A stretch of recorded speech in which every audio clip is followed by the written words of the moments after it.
যারা নামাজের ব্যাপারে যত্নহীন, অবহেলাকারী, বেপরোয়া থেকে তারা কারা? যারা নামাজের ব্যাপারে যত্নহীন, অবহেলাকারী, তারা কারা? রাসূল সাল্লাল্লাহু আলাইহি ওয়াসাল্লামকে জিজ্ঞেস করা হলো। তিনি বললেন, যারা সালাতের ওয়াক্ত চলে গেলে সালাত আদায় করে।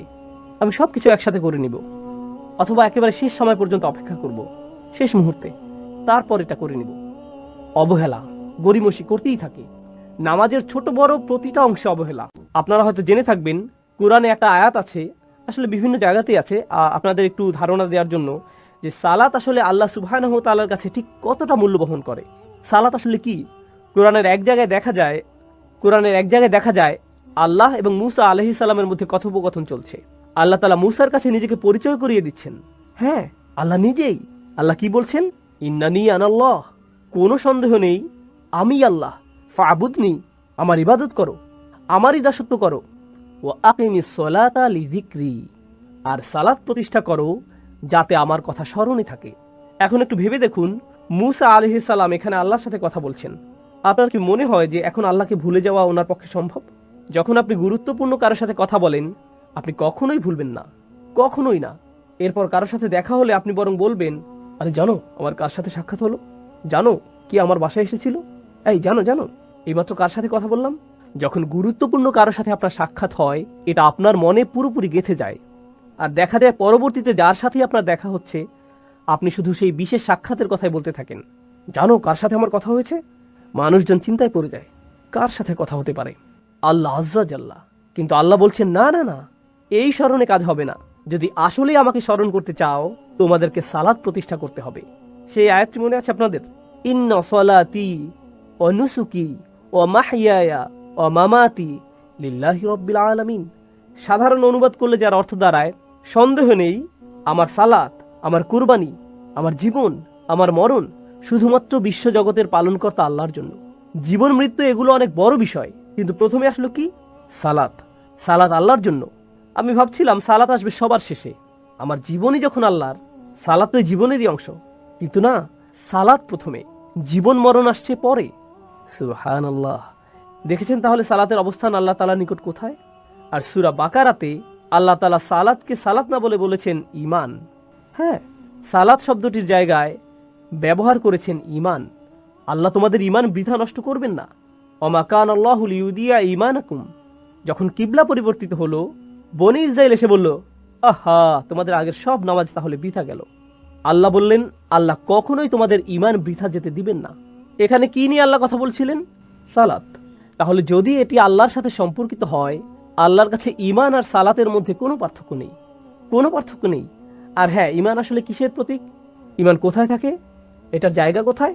এটা কি আমাদের চোখে, হাতে, কানে, জিহ্বা কিংবা মনে থাকে? কোথায় থাকে ঈমান? আমাদের হৃদয়ে। একইভাবে আমাদের সালাতও হৃদয়েই। আর এই অপরাধীদেরও আছে সালাত, কিন্তু সেটা উপস্থিত নেই কোথায়? তাদের হৃদয়ে। এজন্যই বলা হচ্ছে গফলাতুন, সাহুন, অমনোযোগিতা, অবহেলা করা, পাত্তা না দেয়া, আবার কিছুই যায় আসে না, এমন আচরণ। যখন কোনো কিছুর প্রতি আপনার গুরুত্ব থাকে না, কিছুর প্রতি আপনার আগ্রহ থাকে না, কোনো কিছুর প্রতি আগ্রহ হারানো, এই সমস্যার মূল কোথায়? হৃদয়ে। এটা তাদের প্রথম সমস্যা। সুবহানাল্লাহ। আল্লাহ আজ্জা জাল্লা সালাত এই ধরনের সাহু থেকে আমাদের নিরাপদ রাখুক। আচ্ছা, এখন এটা নিয়ে কথা বলার পর আল্লাহ আজ্জা জাল্লা আরো বড় অপরাধের উল্লেখ করেছেন, আল্লাযীনা হুম ইরাউন। এই আয়াত নিয়ে আলোচনার আগে একটু বলতে চাই, ইমাম আশ-শাওকানী রাহিমাহুল্লাহর একটি উক্তি, এটা প্রথম যখন পড়েছিলাম আমার খারাপ লাগছিল আসলে। উক্তিটি হচ্ছে, আপনি যদি কখনো নামাজ পড়েন আবার কখনো নামাজ না পড়েন, তাহলে আপনি এই সাহিনদের অন্তর্ভুক্ত। আপনি নামাজের পূর্ব প্রস্তুতিমূলক কাজগুলোকে গুরুত্ব দেন না, আপনিও সাহুনের মধ্যে পড়েন। আপনি নামাজ পড়েন পাখির মতন, যেভাবে ঠুকরে ঠুকরে নুরি চুনচুতে নেয়। রাসূল সাল্লাল্লাহু আলাইহি সাল্লাম এভাবে সিজদার কথা উল্লেখ করেছেন। কিছু লোককে সিজদা করতে দেখে তারা ঠাস করে মাথা নোয়াতো, আবার দ্রুত মাথা তুলে ফেলতো, আর তারা নামাজ ওয়াক্তের একেবারে শেষ মুহূর্তের জন্য অপেক্ষা করত। এটাও সাহুয়ার মধ্যে পড়ে। নামাজের ছোট বড় প্রতিটা অংশে অবহেলা। রুকুর জন্য এখনো পুরোপুরি মাথা নোয়ানোই হয়নি, সোজা হওয়ার সময় হয়ে গেছে। রুকু যদি একটু লম্বা সময় ধরে চলে, আপনার মনের মধ্যে কেমন একটা কষ্ট অনুভূত হয়, হঠাৎ আপনার ব্লাড প্রেশার বেড়ে যায়। তাই তাৎক্ষণিকভাবে অর্ধেক যাওয়ার আগেই আবার সোজা অবস্থানে ফিরে আসতে হয়। সিজদায় কপাল ছোঁয়ানোর পূর্বেই দ্রুত আগের সোজা পজিশনে ফিরে আসা হয়। এটাকে ইংরেজিতে মজা করে বলা হয় হিট অ্যান্ড রান, ধুম ধুম ধুম। আর নামাজ শেষ, যত তাড়াতাড়ি শেষ করা যায়। ব্যাপারটা এরকম আর কি। নামাজ অনেকটা বাধার মতো আপনার প্রতিদিনকার রুটিনে। অনেক জরুরি কাজ আপনাকে সম্পূর্ণ করতে হয়, নামাজটা শুধু মাঝখানে চলে আসে। আপনাকে এই নামাজের জন্য সৃষ্টি করা হয়েছিল ভাই। আপনার জীবন মরণের উল্লেখের আগে আল্লাহ তাআলা সালাতের উল্লেখ করেছেন। সালাতের জন্যই আপনাকে বানানো হয়েছে। এটা আপনার জীবনের সবচেয়ে গুরুত্বপূর্ণ কাজ। নবী রাসূলদের প্রতি প্রথম আদেশ ছিল এটাই। আমরা মনে করি নবী রাসূল তো হচ্ছেন তারা যারা মানুষদের শুধু আল্লাহর পথে ডাকবেন। সূরাতুল মুদ্দাসিরের থেকে আমাদের এই বুঝ, যাও মানুষদেরকে সতর্ক করো। কিন্তু সূরা মুদ্দাসিরের আগে আসে সূরা মুজাম্মিল। আর সূরা মুজাম্মিলে প্রথমে রাসূল সাল্লাল্লাহু আলাইহি ওয়াসাল্লামকে কি করতে বলা হয়েছে? সালাত। কুমিল লাইলা ইল্লা কলিলা। আগে নামাজ পড়ে নাও, দাঁড়াও, তারপর মানুষদেরকে সতর্ক করবে। সুবহানাল্লাহ। সৃষ্টিকর্তা থেকে সে কেমন বিধান, যেটা আমরা পরোয়া না করে থাকতে পারি, অবহেলা অযত্নে পার করি। আল্লাহ বলেন সে তো এমন মানুষ, নামাজ পড়লো কি না পড়লো তাতে কিছুই যায় আসে না তার। পাঞ্জাবের ভাষায় বললে গাল্লি কই নেই, অর্থাৎ কোনো ব্যাপার না। এটা আর এমন কি, সব ঠিক আছে, এত বাড়াবাড়ি করার কি আছে এগুলো নিয়ে? আর এত শুধু মাগরিবের নামাজ, আর ঠিক আছে, এখনো সময় আছে। সময় আছে তো। আর আপনি মনে মনে এভাবে বলতে থাকেন, নিজেকে বোঝাতে থাকেন। সুবহানাল্লাহ। যাই হোক, মুসলিমদের অন্ততপক্ষে তাদের প্রতিদিনকার কাজকর্ম, স্পেশালি তাদের সামাজিক কাজকর্মগুলো নামাজকে কেন্দ্র করে সাজানো উচিত। ইন্নাস সালাতা কানাত আলাল মুমিনিনা কিতাবাম মাওকুতা। কোনো সন্দেহ নেই, সালাত বিশেষভাবে মুমিনদের ক্ষেত্রে এটা তো তাই যা তাদের নির্দিষ্ট সময় জুড়ে থাকে। ইন্নাস সালাতা কানাত আলাল মুমিনিনা কিতাবাম মাওকুতা। কোনো সন্দেহ নেই, সালাত বিশেষভাবে মুমিনদের ক্ষেত্রে এটা তো এমনই যা তাদের নির্দিষ্ট সময় জুড়ে থাকে। এটাকে কেন্দ্র করে তাদের জীবন সাজানো হয়। আর আল্লাহ এখানে আল্লাযীনা আমানু বলেননি, তিনি বলেছেন আল মুমিনিন। আপনি যদি আসলেই বিশ্বাসী হন, অন্য সকল কিছু আসবে পরে, সালাত আসবে আগে। আপনি যদি হন শুধু আল্লাযীনা আমানু, যারা বাহ্যিক পরিচয় ইমানদার, আর হ্যাঁ এদের ভিতরে মুনাফিকরাও অন্তর্ভুক্ত কোরআনে, তাহলে হয়তো না। কিন্তু আপনি যদি তাদের মধ্যে গণ্য হতে চান যারা আসলেই বিশ্বাস করে, সালাতকে কেন্দ্র করেই আপনার বাকি কাজগুলো নির্ধারিত হবে, দিনের বাকি অংশ নির্ধারিত হবে। একটা বর্ণনা উল্লেখ করছি, পুরো বর্ণনাটি আপনারা তাফসীরে শাওকানিতে পাবেন। কাদের থেকে বর্ণিত হয়েছে তাই বলছি না, শুধু শেষের বর্ণনাকারীর নাম জেনে রাখুন। সাদ ইবনে আবি ওয়াক্কাস রাদিয়াল্লাহু তাআলা আনহু থেকে বর্ণিত, সাআলাতুন নবী সাল্লাল্লাহু আলাইহি ওয়াসাল্লাম আন কওলিহি ইন্নাল্লাযীনা হুম আন সালাতিহিম সাহুন। আর হ্যাঁ, এটা বাইহাকী রাহিমাহুল্লাহর সুনানেও আছে। কেউ কেউ বর্ণনাটির সত্যতা নিয়ে প্রশ্ন তুলেছেন, বাকিরা সহিহ বলে মেনে নেন। আর শাওকানি যারা সহিহ বলে তাদের দিকে ঝুঁকেছেন। আল্লাযীনা হুম আন সালাতিহিম সাহুন, রাসূলুল্লাহ সাল্লাল্লাহু আলাইহি ওয়াসাল্লামকে এই আয়াতের ব্যাপারে জিজ্ঞেস করা হয়েছিল, যারা নামাজের ব্যাপারে যত্নহীন, অবহেলাকারী, বেপরোয়া থেকে তারা কারা? যারা নামাজের ব্যাপারে যত্নহীন, অবহেলাকারী, তারা কারা? রাসূল সাল্লাল্লাহু আলাইহি ওয়াসাল্লামকে জিজ্ঞেস করা হলো। তিনি বললেন, যারা সালাতের ওয়াক্ত চলে গেলে সালাত আদায় করে। আমি সবকিছু একসাথে করে নিব, অথবা একেবারে শেষ সময় পর্যন্ত অপেক্ষা করব, শেষ মুহূর্তে, তারপর এটা করে নিব। অবহেলা, গরিমসি করতেই থাকে। আল্লাযীনা হুম ইউরাউন, এই আয়াতটি ব্যাকরণগতভাবে পরিপূর্ণ হয়ে যায় যদি শুধু বলা হয় আল্লাযীনা ইউরাউন। আসলে এটি যদি বলা হয় ওয়া ইউরাউন, তাহলেও পরিপূর্ণ হয়ে যায়। ব্যাকরণের দিক থেকে এটা তারপরেও সঠিক। কিন্তু আল্লাহ বলছেন আল্লাযীনা, তারপর তিনি বলছেন হুম, তারপর তিনি বলছেন ইউরাউন। এখানে এই বারবার উল্লেখ দ্বারা তাকবীহ, অর্থাৎ এর দ্বারা বোঝা যাচ্ছে আল্লাহ কতটা রাগান্বিত তাদের প্রতি। তারা যে শুধু অবহেলা করছে এমন নয়, যদিও এটাই অপরাধ হিসেবে যথেষ্ট। এর সাথে অবশেষে যখন তারা নামাজ পড়ে ইচ্ছার বিপরীতে গিয়ে, মানে তাদের সেই নামাজের সময় যখন হয়, তারা কি করে? এই লোকেরা তখন লোক দেখানোর জন্য নামাজ আদায় করে। হুম ইউরাউন, হুম শব্দটার আরও একটা ব্যবহার আছে এখানে। এটা ব্যবহৃত হয়েছে ইখতিসাস প্রদর্শনের জন্য। অন্যভাবে বললে, যেসব মানুষরা নামাজে অবহেলা করে তাদের জন্য এর পরবর্তী ধাপ, অর্থাৎ লোক দেখানোর উদ্দেশ্যে নামাজ আদায় সহজ হয়ে যায়। এই মানুষরা তাদের নামাজ তখনই একটু উন্নতির দিকে যায়, নামাজের গতি একটু ধীর হয়, রুকু 90 ডিগ্রি আর একটু কাছে আসে, তখন যখন মানুষ তাদের আশেপাশে থাকে। হ্যাঁ, শুধুমাত্র তখনই। এরা হচ্ছে এমন মানুষ। কিন্তু তাদের রোগের শুরু কোথায়? প্রথমে যখন তাদের নামাজটা ছিল একেবারে ফাঁকা, তারা এই ব্যাপারে আগ্রহী ছিল না। এটা কোনো গুরুত্বপূর্ণ বিষয় নয় তাদের কাছে। এটা তো এমন বিষয় যা সহজে এড়িয়ে যাওয়া যায়, বড় কিছুই না। প্রথমটি ঈমান, দ্বিতীয়টি সৎ কাজ। ইবনে তাইমিয়া রাহিমাহুল্লাহ বলেন, মানুষের সামনে দুটি বাধা আছে, যে জন্য তারা ঈমান ও সৎ কাজ থেকে নিজেদের নিমিত্ত রাখতে পারে না। সেই দুটি বিষয় কি? তিনি বলেন, একটি হচ্ছে শুবহাত, অপরটি হচ্ছে শাহওয়াত। এগুলোর অর্থ কি? শুবহাত অর্থ সন্দেহ, শাহওয়াত অর্থ আকর্ষণ, কামনা। তাহলে তিনি যে দুটি বিষয়ের কথা বলছেন যেগুলো মানুষকে সত্য স্বীকার করতে দূরে রাখে, সেগুলো হলো সন্দেহ ও আকর্ষণ। তিনি এ দিয়ে কি বুঝেছেন? দেখুন, আপনি যখন কাউকে এই দিনের দাওয়াত দেন, আপনি মূলত তাদের অনেক কিছু ছাড় দেওয়ার কথা বলছেন। সত্যি, আপনি তাদের অনেক কিছু ছেড়ে দেওয়ার কথা বলছেন, অনেক কিছু ছাড় দেওয়ার কথা বলছেন। কলেজে আমার একজন বন্ধু ছিল, বিশাল দেহি, ফুটবল খেলতে ভালোবাসতো, আর আমরা ইসলাম নিয়ে সবসময় আলোচনা করতাম। তো একদিন আমি বললাম, ভাই তুমি কেন ইসলাম কবুল করছো না? সে বলল, আমি মদটা ছাড়তে পারবো না বন্ধু, আমি সত্যি এটা পারবো না। এটা সত্যিই বেশ মজার। তার বাধাটা কোথায়? সে কিন্তু দ্বিধায় নেই, সন্দেহ তার বাধা নয়, সে এটাকে সত্য বলে মেনে নিয়েছে, আকর্ষণ তার জন্য বাধা। অন্যরা হয়তো বলবে, আমি পার্টি করা বাদ দিতে পারবো না, আমি মেয়েদের সঙ্গ বাদ দিতে পারবো না, আমি নেশা করা বাদ দিতে পারবো না, আমি এটা বাদ দিতে পারবো না, সেটা বাদ দিতে পারবো না।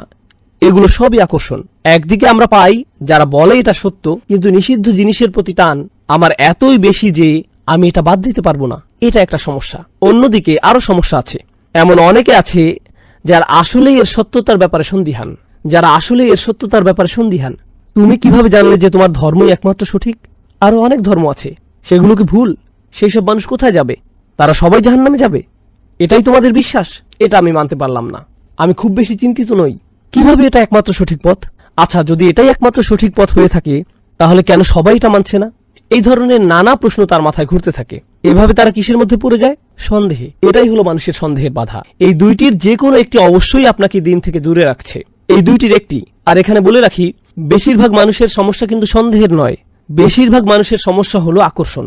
এরপর তারা যখন আকর্ষণে পড়ে যায়, তখন শয়তান তাদের কাছে এসে নতুন ভাইরাস ছড়িয়ে দেয়, সেটা হলো সন্দেহ। তাই যখন আপনি তাদের দিনের দাওয়াত দেন, তারা বলে আমি সন্দেহে আছি, কিন্তু আসল সমস্যা তাদের সন্দেহে না। আসল সমস্যা কোথায়? আকর্ষণে। অন্যভাবে বললে, একটা হলো সাইকোলজিক্যাল সমস্যা, অপরটা হলো ইন্টেলেকচুয়াল সমস্যা। আপনি একে আত্মার সমস্যা বলতে পারেন, অন্তরের ব্যাধি, এটাই হলো আকর্ষণ। অন্যদিকে বুদ্ধিবৃত্তিক সমস্যা, মনের সমস্যা, এটা হচ্ছে সন্দেহ। বেশিরভাগ মানুষ বুদ্ধিবৃত্তিক সন্দেহের কারণ দেখায়, আসলে এটা সত্যি নয়, এটা আসলে বাইরের ঢাকনা, এটা খোলস। আসল সমস্যা হচ্ছে তাদের অন্তরে আকর্ষণ আছে, আর এই আকর্ষণ তারা ছাড়তে পারছে না। আর এটা তারা না ছাড়তে পেরে তারা সব ধরনের বুদ্ধিবৃত্তিক বাহানা দেয়। এমনকি আপনি যখন তাদের সব প্রশ্নের জবাব দেন, এতে সত্য উন্মোচিত হয়ে পড়ে, তারা না পেরে বলে, আমি পরিবর্তিত হতে চাই না, আমি এটা ছাড়তে চাই না। তারা এতটাই আটকে যায় যে তারা এখন এখান থেকে বের হতে পারে না। এখন কেন আমি এই মন্তব্যটিতে গুরুত্ব দিচ্ছি? দেখুন, সূরার শেষে আল্লাহ বলছেন, ইল্লাল্লাযীনা আমানু ওয়া আমিলুস সলিহাত। কিন্তু তিনি এখানে আরো দুটি বিষয়ের উল্লেখ করেছেন, ওয়াতাওয়াসাউ বিল হক ওয়াতাওয়াসাউ বিস সবর। ইবনে তাইমিয়া রাহিমাহুল্লাহ বলেন, ওয়াতাওয়াসাউ বিল হক, সত্য কোন জিনিসকে ধ্বংস করে? সন্দেহ। সত্যের সন্দেহের বিরুদ্ধে একটি অস্ত্র। তাহলে ওয়াতাওয়াসাউ বিল হক একটি বাধা দূর করে। তাহলে অন্য বাধাটি কি? শাহওয়াত, আকর্ষণ, কামনা। সেই আকর্ষণগুলির বিরুদ্ধে যুদ্ধ করার জন্য কেবল সত্য জানাই যথেষ্ট নয়, আর কি থাকতে হবে? সেগুলোর প্রতি ঝুঁকে না পড়ার সামর্থ্য, নিজেকে আটকানো, নিজেকে নিয়ন্ত্রণ করার ক্ষমতা।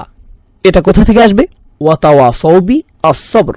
দেখেছেন, এই দুইটি বাধা যেগুলো মানুষকে ঈমান ও সৎ কাজ থেকে দূরে রাখে, সেগুলো এখানে ওয়াতাওয়াসাউ বিল হক ওয়াতাওয়াসাউ বিস-সবর কত সুন্দরভাবে ফুটে উঠেছে।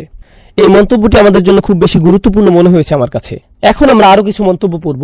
আমি আমার নোট থেকে আপনাদের এটা বলবো, যাতে আমি কিছু মিস করে না ফেলে, ইনশাআল্লাহ তাআলা। প্রথম মন্তব্যটি কেবল এই আয়াতটি নিয়ে। দেখুন, এই দুইটি আয়াতে আল্লাহ সুবহানাহু ওয়া তাআলা খুবই কঠিন একটি বাস্তবতা তুলে ধরেছেন। এর মধ্যে একটি হলো, মানুষ তাদের নিজেদের সমস্যা নিয়ে নিজেদের আচ্ছন্ন করে রেখেছে। আল্লাহ বলেছেন মানুষ ক্ষতির মধ্যে আছে, তাই না? ক্ষতির কথা মাথায় আসলে আমরা ভাবি জাহান্নামের আগুন বা বিচারের দিন ইত্যাদি ইত্যাদি। কিন্তু আল্লাহ যেভাবে এই পৃথিবীতে মানুষ সৃষ্টি করেছেন, আগে তিনি এই ব্যাপারে বলেছেন। আমরা এটা পড়েছি, লাকাদ খলাকনাল ইনসানা ফি কাবাদ। আমি মানুষকে দুঃখ কষ্টের মধ্যে সৃষ্টি করেছি। এমনকি কাফিররাও প্রচুর পরিশ্রম করে। তারা সপ্তাহে 40 ঘন্টা 50 ঘন্টা কাজ করে কোন রকম জীবনযাপনের জন্য, কিছু উপার্জন করার জন্য। তাদের অবস্থাও এমনই। এটা কারোর জন্যই খুব সহজ নয়। এই পৃথিবীতে অনেক অমুসলিমও ঠিকমতো খেতে পায় না, তাদের সন্তানরা না খেয়ে থাকে, তারা নানা ধরনের শোষণের শিকার হয়। এটা এমন নয় যে সব কাফিরদের জন্যই দুনিয়াটা জান্নাত, তারা দুনিয়াবী দিক থেকেও ক্ষতির মধ্যে আছে, তারা অনেক ধরনের সমস্যা আছে। কিন্তু আসল ব্যাপার কি জানেন?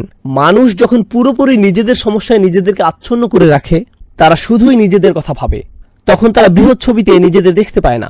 তারা দেখতে পায় না যে তাদের এই সমস্যাটি আসল সমস্যার তুলনায় কোনো সমস্যাই নয়। আপনার মনে হয় এটা কোনো সমস্যা? এর চেয়ে অনেক বড় সমস্যা সামনে পড়ে আছে। অতএব তারা মনে করে এই দুনিয়ায় ক্ষতির মধ্যে আছে, কিন্তু ভালোভাবে অনুধাবন করলে যে বিশাল সমস্যা সামনে আসছে তার তুলনায় এটা কিছুই নয়। এই ব্যাপারটি আমরা প্রথমত নোট করব। এরপরে কি হয়, যখন আপনার নিজের ঈমান নেই, যখন আপনার সেই চাবি নেই, জানি আমরা পরবর্তী আয়াতে কথা বলবো, আপনার সেটাকে আরো বড় মনে হবে। আপনার মনে হচ্ছে আপনার একটা বড় সমস্যা আছে। আমি মাঝে মাঝে এই আয়াতটি স্মরণ করি। আমরা মানুষেরা খুব দুর্বল। আমরা এভাবে ভাবি, আমি যখন মেরিল্যান্ডে থাকতাম, একবার আমাদের বাড়ির বেসমেন্টে বন্যা হয়েছিল। আমরা ভাবলাম, ও আল্লাহ, বাড়ির সামনে পুরো ভিজে গিয়েছে, এই সেই ইত্যাদি। আলহামদুলিল্লাহ টেক্সাসের বাড়িগুলো বেসমেন্ট নেই, এটা সুন্দর। এরপরে আমার এক ভাইকে কল দিলাম আমাদের সাহায্য করার জন্য। আমাদের খুবই খারাপ লাগছিল। আমার বাচ্চারা উপরতলায় ছিল, বাসার ইলেকট্রনিক্সের জিনিসপত্র আছে। তো সেই ভাই আসলেন। ভাইটি চমৎকার, আলহামদুলিল্লাহ। তিনি সম্ভবত সোমালিয়ান ছিলেন, খুবই কাজের মানুষ। তিনি একটা ইসলামিক স্কুল ও একটি মসজিদে দেখাশোনা করতেন। তিনি বললেন, ভাই আপনাকে দেখে খুব চিন্তিত মনে হচ্ছে। আমি বললাম, হ্যাঁ ভাই, আমি একটু চিন্তিত বোধ করছি। তিনি বললেন, পানি নিয়ে ভাববেন না, আপনি চাইলেও পানির সাথে যুদ্ধ করতে পারবেন না। এটা ফেরাউনকেও মেরে ফেলেছিল। আর আমি তার সাথে আড্ডা দিতে শুরু করেছিলাম। তিনি আমাকে তার জীবনের গল্প শোনালেন। সুবহানাল্লাহ, সুবহানাল্লাহ। তার বয়স ছিল তখন মাত্র 5 বছর, যখন তার গ্রামে শত্রু আক্রমণ করেছিল। আর তিনি একটা খড়ের গাদার পেছনে একটা গাধার আড়ালে লুকিয়েছিলেন। তিনি সেই বাচ্চা বয়সে বাড়ি থেকে বেরিয়েছেন। তার পুরো পরিবারকে হত্যা করা হয়েছে। তিনি ছিলেন তার পরিবারের একমাত্র বেঁচে যাওয়া সদস্য। মাত্র 5 বছর বয়স থেকে তিনি একাই বেঁচে আছেন। তিনি একাই প্রায় আফ্রিকার অর্ধেকটা ঘুরে বেরিয়েছেন। তিনি ইথিওপিয়ায় গিয়েছেন, সেখান থেকে খালিজে পৌঁছেছেন।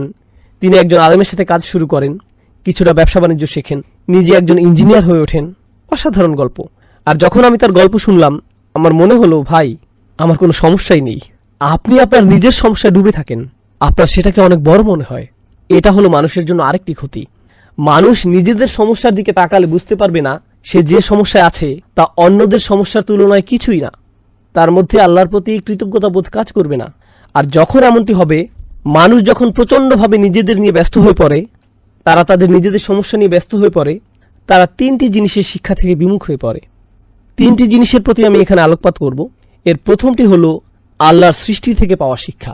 তারা আল্লাহর সৃষ্টিগুলোকে চিহ্ন হিসেবে দেখে না, যা মানুষের জীবনের আসল উদ্দেশ্যের প্রতি স্মরণ করিয়ে দেয়।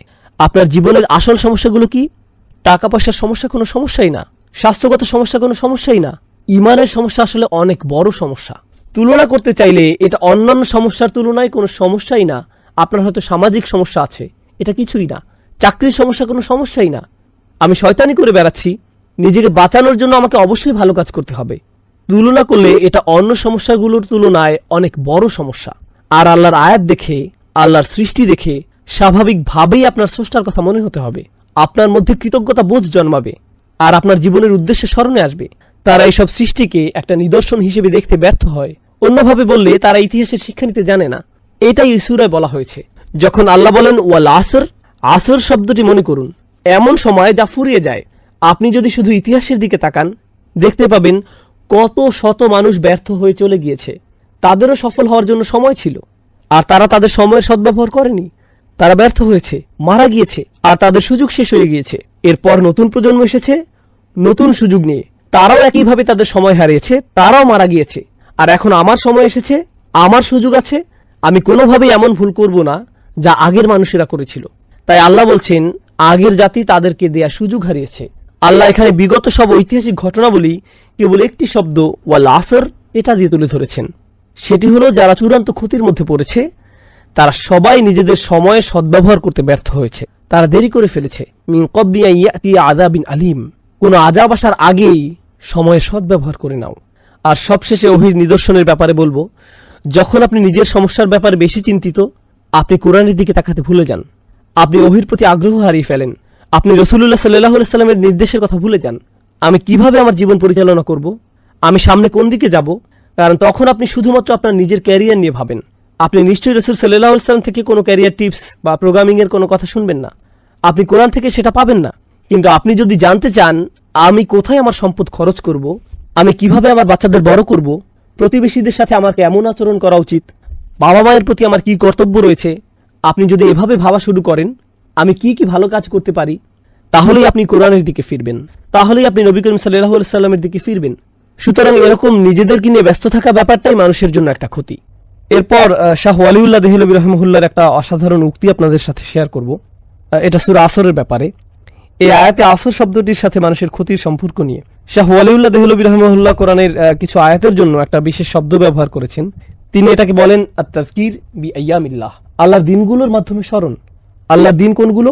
যেদিন তিনি মানুষকে সৃষ্টি করেছেন, যেদিন তিনি নবীজি সাল্লাল্লাহু আলাইহি সাল্লামের উপর কোরআন নাজিল করেছেন, বদরের দিনটি, যেদিন নূহ আলাইহিস সালামের বিরোধীদের উপর বন্যা হয়েছিল, যেদিন পানি দ্বিখণ্ডিত হয়েছিল, যেদিন ফেরাউন ধ্বংস হয়েছিল, যেদিন মূসা আলাইহিস সালাম আল্লাহর সাথে কথা বলেছিলেন, ইত্যাদি ইত্যাদি। এগুলো হলো মানব ইতিহাসের অনন্য কিছু দিন, আর আল্লাহ এই দিনগুলোকে কোরআনে উল্লেখ করেছেন, তাই না? নিশ্চয়ই ভবিষ্যতে এমন আরো অসাধারণ কিছু হতে যাচ্ছে। বিচারের দিন, যেদিন বিশ্বাসীরা তাদের স্রষ্টাকে দেখতে পাবে। এগুলো হলো সময়ের মধ্যে কিছু গুরুত্বপূর্ণ সময়। আর ওয়াল আসর বলার মাধ্যমে এবং সেই সতর্কবাণী থেকে বাঁচার উপায় হলো আমরা যদি শুধু সেই দিনগুলো স্মরণ করি, আর সেগুলোই আমাদের নিজেদের বাঁচানোর জন্য যথেষ্ট হবে, সবকিছু ঠিক রাখার জন্য যথেষ্ট হবে।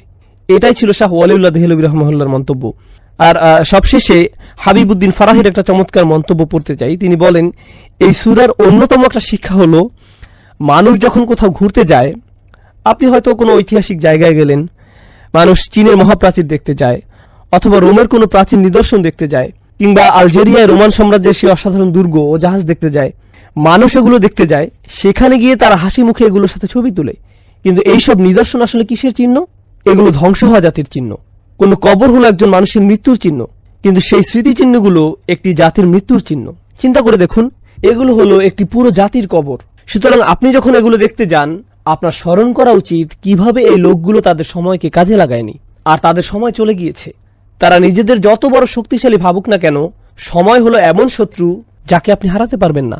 আপনি পৃথিবীর সমস্ত অস্ত্র দিয়েও এটা হারাতে পারবেন না, একে কোনোভাবেই আপনি হারাতে পারবেন না, তাই না? আর বিশ্বের এই সকল পরাশক্তি যারা ভাবে কি আমাকে ঠেকাতে পারবে, এমনকি আল্লাহ বিচারের দিনে তাদের বলবেন, তোমরাই কি তারা নও যারা গর্ব করত? মা লাকুম মিন জাওআন আলাম তাকুনু আকসামতুম মিনকুম, তোমরাই তো তারা যারা আগে প্রায়ই বলতে যে তোমাদের কোনো ধ্বংস আসবে না, আমরাই হব নাম্বার ওয়ান, কেউ আমাদের হারাতে পারবে না। আসলে সময় তোমাদের হারিয়ে দিয়েছে। তিনি বলেন, প্রাচীন নিদর্শন দেখতে গেলেও সূরা আসরের কথা স্মরণ হওয়া উচিত। অতএব কেউ যদি কোনো ঐতিহাসিক জায়গায় ভ্রমণে যায়, তাহলে সে যেন বলে ওয়াল আসর ইন্নাল ইনসানা লাফি খুসর। বুঝতে পারছেন? সুবহানাল্লাহ। এটা ছিল এই ব্যাপারে সর্বশেষ মন্তব্য। এখন আমরা ক্ষতি নিয়ে কিছু ব্যাপারে জানবো। আসলে বেশিরভাগই ইতিমধ্যে আলোচনা করা হয়েছে, কিন্তু এই পৃথিবীতে মানুষের দুর্ভোগ নিয়ে আমি একটু আলোচনা করতে চাই। আমরা ক্ষুধার্তদের কষ্ট, শোষিতদের দুর্ভোগ, দিন মজুররা কতটা কষ্ট করে তা নিয়ে আলোচনা করছি। আমরা মানুষেরা অন্য প্রাণীদের তুলনায় বেশি কষ্ট করি। চিন্তা করে দেখুন, শারীরিক কষ্টের বাইরেও আমাদের মানসিক কষ্ট আছে। কোন সিংহ তার নাতি নাতনি নিয়ে ভাবে না, তার সেই বোধ নেই, সে এটা নিয়ে ভাবে না। পাখিরা তাদের অন্যান্য আত্মীয় স্বজন নিয়ে ভাবে না, তারা তাদের বাচ্চাদের নিয়ে কিছুদিন ভাবে, এরপর তারা তাদের মতো চলে। শুনে মনে হচ্ছে যে এটা আধুনিক সোসাইটির মতোই, তাই না? সাধারণভাবে যখন আপনার বাচ্চা কষ্ট পায়, আপনিও কষ্ট পান, তাই না? হয়তো আপনার বাচ্চার চেয়েও বেশি। এমনকি মানসিক কষ্ট মাঝে মাঝে শারীরিক কষ্টের চেয়েও বেশি হয়। আপনি হয়তো ভাবছেন, আর এগুলো হলো গরিব দুঃখীদের কষ্ট, ধনীদের ব্যাপারটি কেমন? তারা কি সুখী জীবন কাটায়?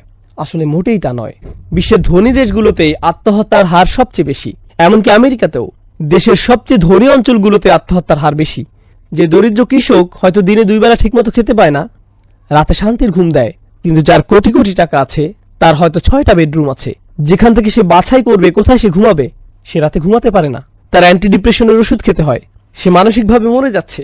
অতএব সবাই কোনো না কোনো ক্ষতির মধ্যে আছে, সবাই কোনো না কোনো সমস্যা আছে, প্রত্যেকেরই আছে।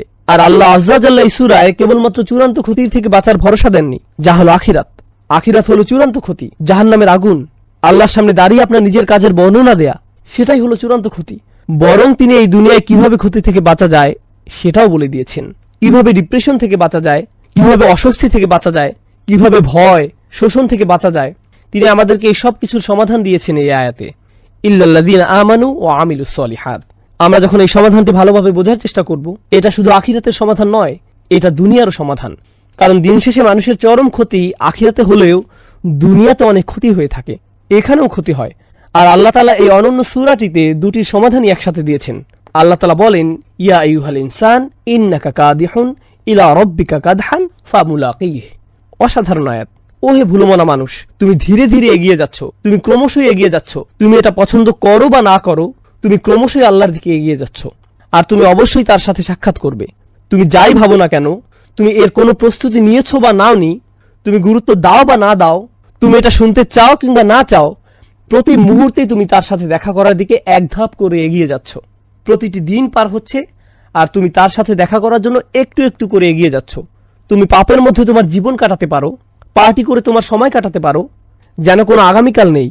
আসলে আগামীকাল বলে কিছু আছে এবং সেটা আসছে, আর তখন তুমি তার সাথে দেখা করবে। অতএব এটাই হলো সেই অসাধারণ শিক্ষা যা এই সূরায় অন্তর্নিহিত আছে। এখন আমি আপনাদের এই দুইটিকে একত্রিত করে বলবো। একটি হলো দুনিয়ার ক্ষতি, অপরটি হলো আখিরাতের ক্ষতি।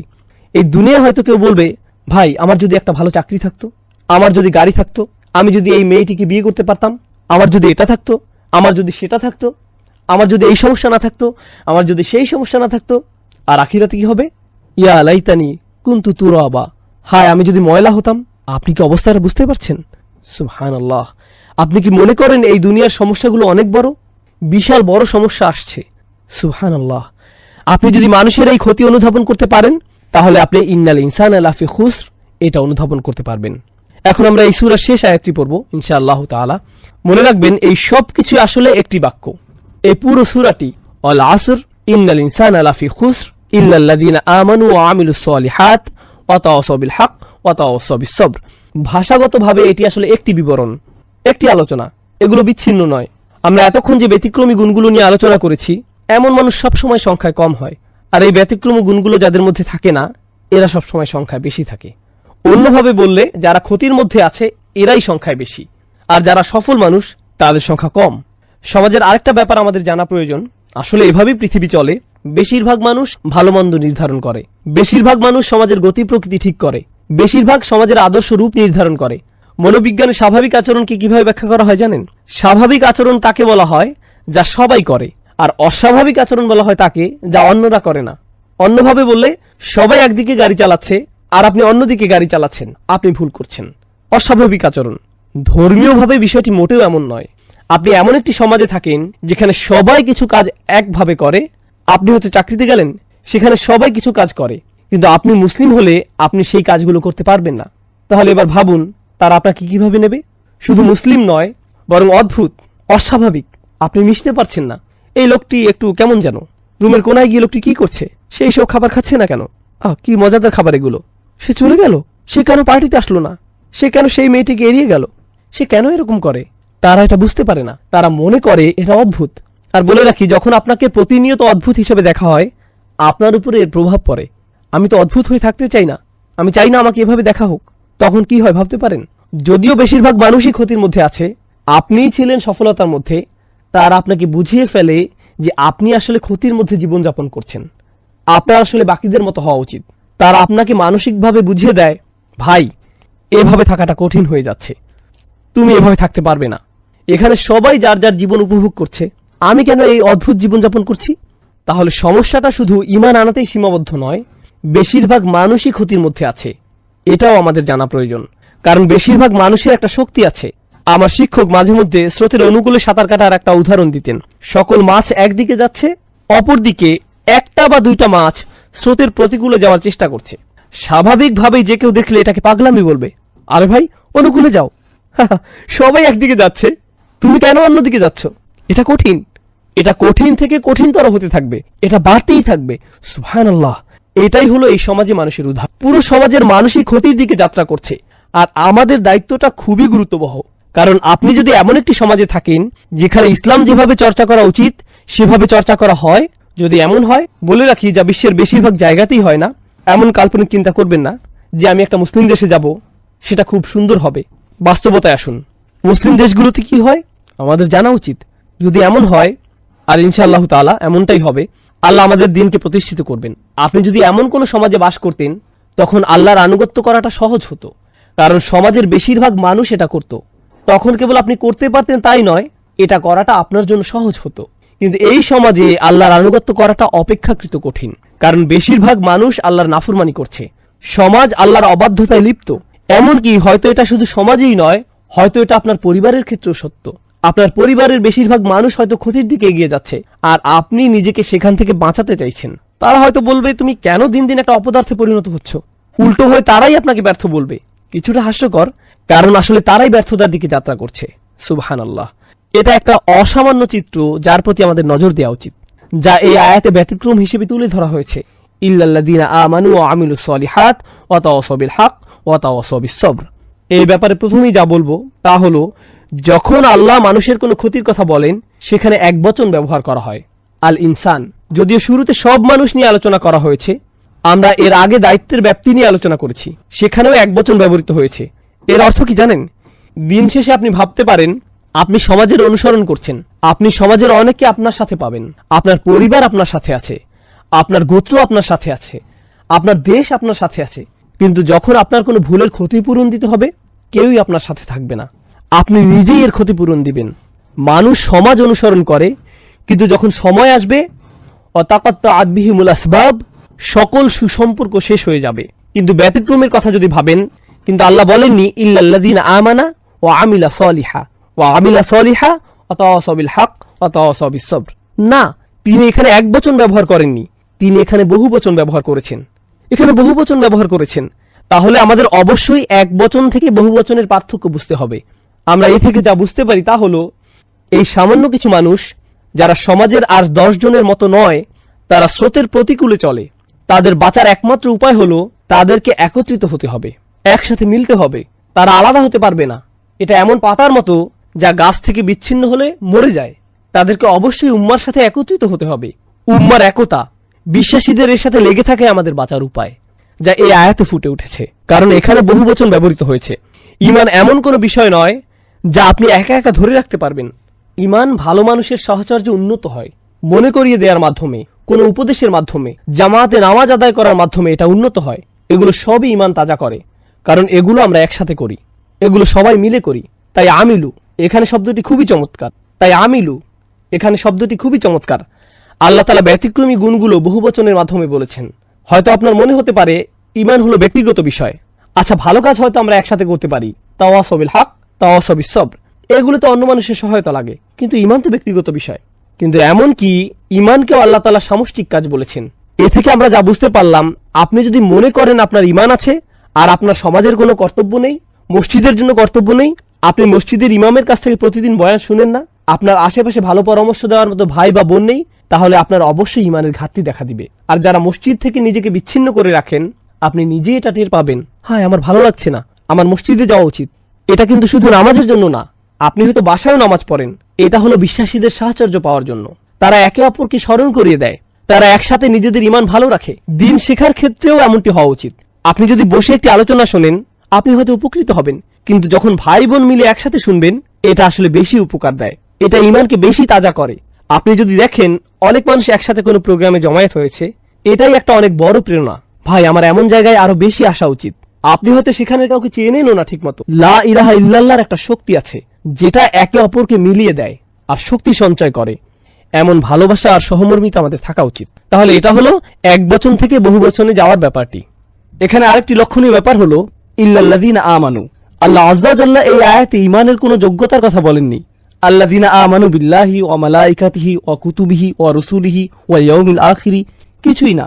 তিনি বলেননি তারা আল্লাহকে বিশ্বাস করে, বিচার দিনে বিশ্বাস রাখে, কিছুই না। তিনি শুধু বলেছেন তাদের ঈমান আছে। এরা কারা? এটা কেমন ঈমান? এখানে কোরআনের নিজস্ব দৃষ্টিভঙ্গিতে ঈমানের বিভিন্ন রূপ রয়েছে, যেগুলো শুনে বিশ্বাস করতে হয়। প্রথমত আমরা জানবো ঈমানের কিছু ফল আছে সে সম্পর্কে। শুধুমাত্র ঈমানের ফলগুলো নিয়ে আপনি কিভাবে জানবেন যে আপনার ঈমানের স্বাদ কেমন লাগতে পারে? মূলত ঈমানের ফল হচ্ছে প্রশান্তি অনুভব করা। এর অন্তর হলো প্রশান্তি। আমরা পড়েছি যে মানুষ ক্ষতির মধ্যে ডুবে আছে। মানুষের কি কি ধরনের ক্ষতি হতে পারে? স্বাস্থ্যের ক্ষতি, সম্পদের ক্ষতি, প্রিয়জনকে হারানো, তাই না? এই দুনিয়ায় এই জাতীয় ক্ষতিই মানুষ সম্মুখীন হয়, অস্বস্তি লাগা। কিন্তু আপনার যদি ঈমান থাকে, তখন আপনি জানেন যে এই দুনিয়াটা চিরস্থায়ী নয়, এই দুনিয়াটা হলো ক্ষণস্থায়ী।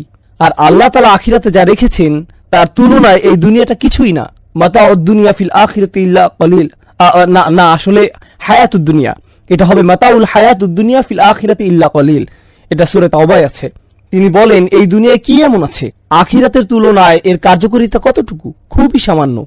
আপনি যদি সত্যি সত্যি এটা বিশ্বাস করেন, আপনার যদি এতে ঈমান থাকে, আপনার যদি ফামা উতিতুম মিন শাইইন ফামাতাউল হায়াতুদ দুনিয়া এতে ঈমান থাকে, আপনাকে যাই দেয়া হোক না কেন সেটা দুনিয়াবি জিনিস।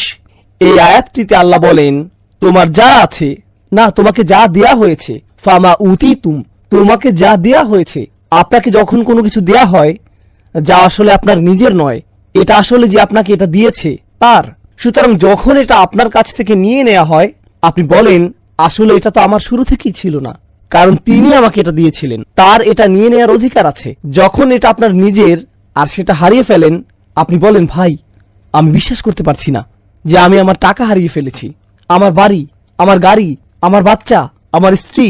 কিন্তু যদি আপনি অনুধাবন করতে পারেন এই সবই আপনাকে দেয়া হয়েছিল, এগুলো সবই আপনাকে দেয়া নিয়ামত, যখন এগুলো আপনার কাছ থেকে নিয়ে নেওয়া হয়, এমনকি যখন আমাদেরকেই নিয়ে নেওয়া হয়, আমরা কি বলি? আমরা বলি ইন্না লিল্লাহি ওয়া ইন্না ইলাইহি রাজিউন। নিশ্চয়ই আমরা আল্লাহর। আমরা কিভাবে নিজেদের বলে দাবি করি, যেখানে আমরা নিজেরাই আল্লাহর, আমরা নিজেরাই তার কাছে ফিরে যাব? বিশ্বাসীদের মনোভাব পরিবর্তিত হয়। আমি আপনাদের ইমানের কেবল ছোট একটি দিক তুলে ধরেছি, কারণ আমরা বলেছি ইমানের বেশ কয়েকটি দিক আছে, হয়তো সামনে আমরা সেগুলো নিয়ে আলোচনা করব, কিন্তু অন্তত ইমানের ফলগুলো নিয়ে আমি আলোচনা করতে চাই। প্রথম ফল হচ্ছে প্রশান্তি। আপনি আপনার স্ত্রীর সাথে প্রশান্তি অনুভব করেন, আপনি গরিব হন বা ধনী, আপনি অসুস্থ হন বা স্বাস্থ্যবান, আপনি তরুণ হন বা বয়স্ক, আপনার যদি ঈমান থাকে আপনার প্রশান্তি থাকবে। আপনি নিজের সাথে প্রশান্তি অনুভব করবেন, আপনি আল্লাহর সাথে প্রশান্তি অনুভব করবেন। আর বলে রাখি, বেশিরভাগ মানুষই এটা উপভোগ করে না, বেশিরভাগ মানুষই শান্তিতে নেই, এরা শান্তি খুঁজে বেড়ায়। আপনি কি মনে করেন যে মানুষ কেন একটা মুভি দেখা শেষ করে সাথে সাথে আরেকটা নিয়ে বসে? তারা প্রশান্তি পেতে চায়, আনন্দ, মজা, তাদের অন্তরটা একটু শান্তি পেতে চায়। কেন তারা একটা গাড়ি কিনে আরেকটার পেছনে ছোটে, একটা বাড়ি কিনে আরেকটার পেছনে ছোটে? আমরা এমন কেন করি?